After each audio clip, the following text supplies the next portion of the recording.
네, 이번 시간에는 상가 오피스텔 재건축 실무상 정말 자주 주시는 질문이죠.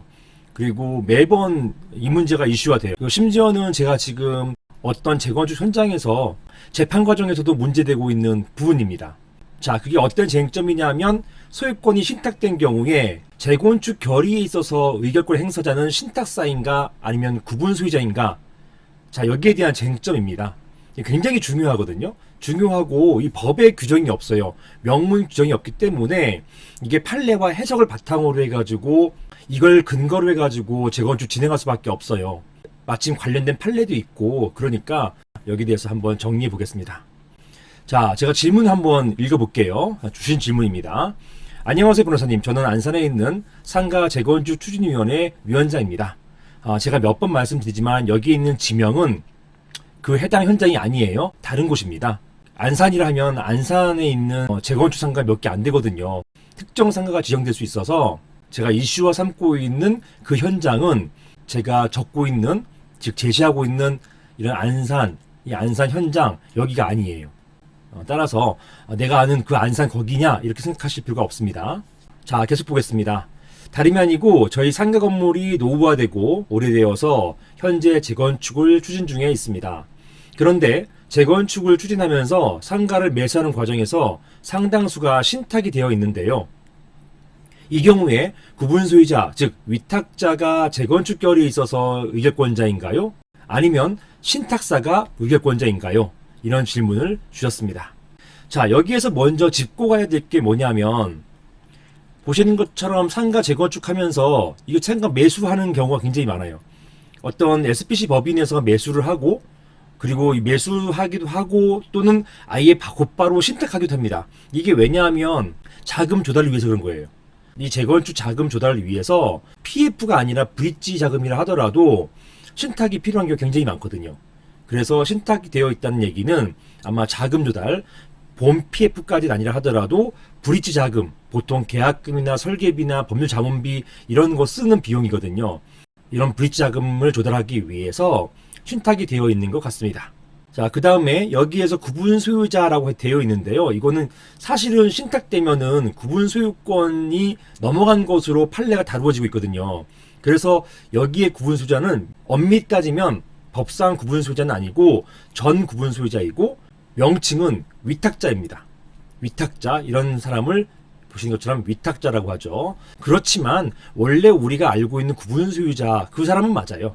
근데 이게 신탁법에 따라가지고 신탁돼 버리면 소유권이 넘어가는 것처럼 법과 판례가 그렇게 보고 있습니다. 자, 아무튼 재건축 결의에 있어서 신탁된 물건이 있을 때 위탁자가 의결권자이냐, 위탁자가 재건축 결의에 있어서의 의결권자인지, 아니면 신탁사, 여긴 보통 위탁을 받은 주체이기 때문에 수탁자이지만 보통은 신탁회사로 합니다. 위탁자가 있으면 위탁자의 반대가 수탁자이잖아요. 그런데 보통 수탁자라고 표현하지 않고 신탁사라고 표현합니다. 신탁회사가 신탁을 받기 때문에 그런 것인데요. 이렇게 신탁사가 의결권자인가, 이런 질문을 주신 것입니다. 자, 우선 관련된 법을 한번 보시겠습니다.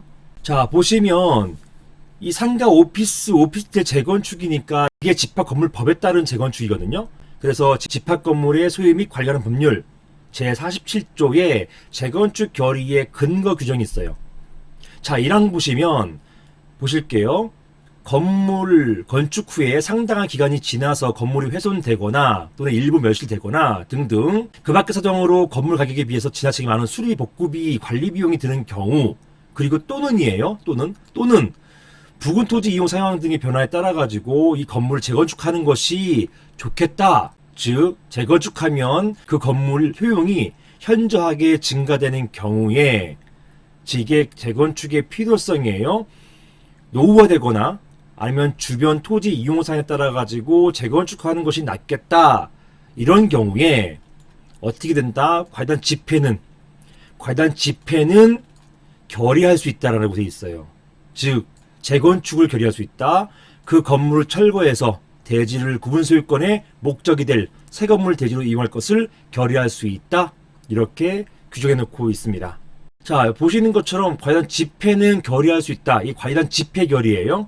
그래서 어떤 분은 이 과연 집회 결의를 반드시 총회를 열어서, 집회를 열어서만 가능한 것인가, 이렇게 오해하시는 분이 계시는데요. 그렇지는 않습니다. 코로나 같은 어떤 팬데믹 상황이나 또는 전체가 모이기 어려운 그런 상황 같은 경우에는 이런 집회 결의를 가름해서 서면 결의를 할 수 있어요. 이게 집합건물법 41조에 명시되어 있습니다. 그래서 이건 오해하시면 안 돼요. 물론 여기에 대한 쟁점은 아니기 때문에 제가 이 쟁점에 대해서는 다시 다루겠습니다.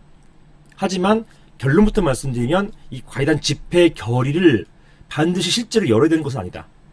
즉 서면 결의로만 가능하다.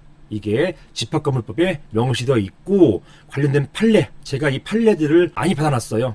많이 받았습니다. 그렇기 때문에 문제없다 이렇게 보시면 되겠습니다.